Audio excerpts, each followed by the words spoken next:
Welcome back. ये मेरा फाइवर्स का अकाउंट है और अभी मैं इनके साथ $15,000 के अकाउंट में ट्रेड कर रहा हूँ जो कि बिल्कुल फंडेड है। अभी तक मैं 3 पे आउट ले चुका हूँ, $502, 161 और ये अभी मैंने लिया था 2-4 दिन पहले $1,313 का। लगभग $1,977 का पे आउट मैं अब तक ले चुका हूँ। तो ये सर्टिफिकेट दिखाने नहीं आया मैं प्रॉफिट वाले, कुछ मैं पॉइंट्स मैं आपको देने वाला हूँ। ये जो $1,313 का जो पे आउट मैंने यहाँ पे अभी लिया है, मतलब जो प्रॉफिट किया है, उससे पहले एक बहुत बुरा मेरा लूजिंग फेज चल रहा था। उसके बारे में मैं डिस्कस करूंगा इस वीडियो में ताकि आपको कुछ लर्निंग मिल जाए।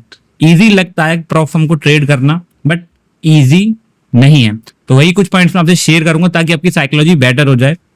तो अभी तक मैं $1,977 का पे आउट मैं यहाँ पे ले चुका हूँ $15,000 के अकाउंट पे, और मैंने बताया कि $5,000 को मैंने स्केल करते हुए $15,000 पे मैं लेके आया हूँ। अभी अगर मैं देखूँ तो ये मेरा इनिशियल अकाउंट चल रहा है, जिसमें अभी $216 का यहाँ पे लॉस चल रहा है। देखिए जो मेरा $1,313 का पे आउट था, अगर देखो आप यहाँ पे देखोगे 28 मार्च को मेरे अकाउंट में $15,012 के आसपास यहाँ पे अमाउंट है, और यहाँ पे मुझे $1,500 का प्रॉफिट भी था। बट वो स्केल हुआ तो मुझे पे आउट नहीं ले पाया, और उसके बाद ऐसी मेरी लूजिंग स्ट्रीट लगी कि यहाँ से $15,012 से मैं आ गया सीधा $13,677। मतलब लगभग अगर आप लगाओगे तो $1,400 का मुझे सीधा लॉस हो गया, और ज्यादा ट्रेड नहीं लगी। क्योंकि देखो मैं आपको कुछ पॉइंट्स बताने वाला हूँ, मेन मोटिव वही है इस वीडियो का कि यहाँ पे जैसे ही मुझे $1,500 का प्रॉफिट दिख रहा था और पे आउट की डेट नजदीक आई, उससे पहले मेरा अकाउंट स्केल हो गया, तो पे आउट 14 दिन के लिए टल गया।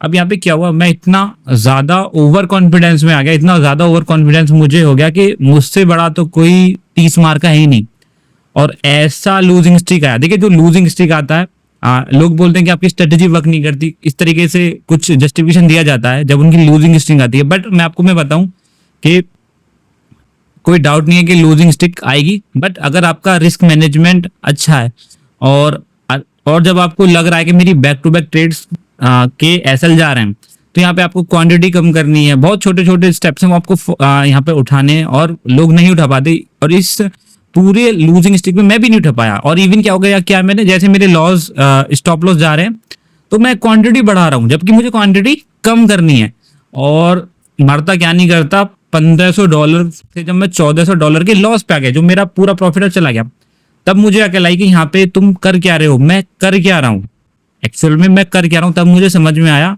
तो जो मैं 7वें आसमान पे था 28 मार्च को, और लगभग 3 दिन में मेरा सारा कुछ चला गया, तब मुझे यहाँ पे अक्ल आई, तुम कर क्या रहे हो, तुम ट्रेडर नहीं हो, तुम क्या हो, गैम्बलर हो। तो यहाँ पे फिर मैंने अपने आप को संभाला और थोड़ा जल्दी संभल गया। अकाउंट बिल्कुल डिसेबल होने से पहले मैं समझ गया। और फिर देखिए ये जो एक स्ट्रेट लाइन आपको दिख रही होगी, लगभग 9 अप्रैल तक, मतलब 9 दिन तक मैंने क्या किया, मैंने इस तरीके से अपने आप को प्रिपेयर किया कि मैं अभी बिल्कुल बड़ा रिस्क नहीं लूंगा। और यकीन मानो मैंने क्या किया, मेरा एक ट्रेड पे $10 का यहाँ पे क्या हुआ, मैंने एसएल लेना स्टार्ट किया, केवल $10 का।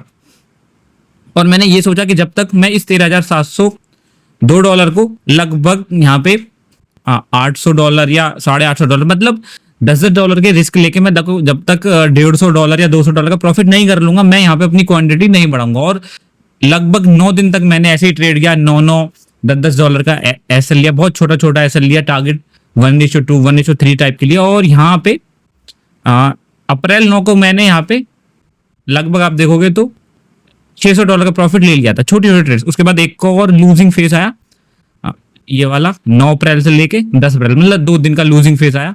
बट इस बार मैं प्रिपेयर था, जो यहाँ पे मैंने ब्लंडर किया था उसको मैं नहीं रिपीट करने वाला था। और अगेन जैसे ही मैंने यहाँ पे लगे कि मुझे 2-3 मेरी ट्रेड्स लॉस में जा रही है, मैंने अगेन ड्रास्टिकली क्या किया, अपने एसएल बहुत छोटे कर दिए।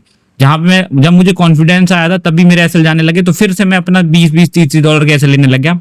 उसके बाद फिर मेरी जो विनिंग फेज स्टार्ट हुआ, और ये मेरा विनिंग फेज आया पूरा, तो मेरा पे आउट मिला। उसके बाद अप डाउन, और अब भी एक डाउन साइड का कर्व चल रहा है मेरा।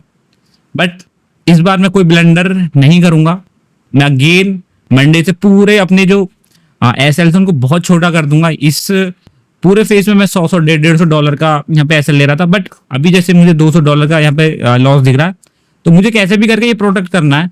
डेली लॉस तो $744 का, बट ये मुझे प्रोटेक्ट करना है। तो मैं कैसे प्रोटेक्ट कर सकूँ, बहुत सिंपल है, सिंपल एसएल को कम करना है अभी। तो मैं यहाँ पे अभी अगेन एसएल बहुत छोटे कर दूंगा, और जैसे ही मुझे कॉन्फिडेंस आएगा तब मैं कुछ बढ़ाऊंगा। मतलब मैं इस तरीके से करता हूँ, जैसे माइनस के $216 है, जब तक मैं इसको 200 नहीं कर दूंगा, मतलब या इस लॉस को पूरे को रिकवर नहीं कर लूंगा, तब तक मेरे एसएल बहुत छोटे रहने वाले हैं।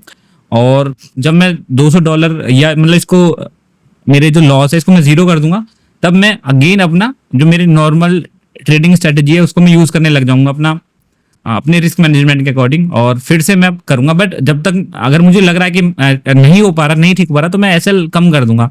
तो मेरे इस ब्लेंडर से आप समझिए पहले तो, ठीक है। आपको समझना जरूरी है कि ये जो ब्लेंडर किया है आप मत करना जब लूजिंग स्टिक आ रही है। मतलब कंटिन्यूस देखो, लूजिंग स्टिक कितने दिन भी चल सकती है। मेरी चली यहाँ पे 3 दिन की लूजिंग स्टिक, और 3 दिन में मेरा $1500 का लॉस हो गया, ठीक है।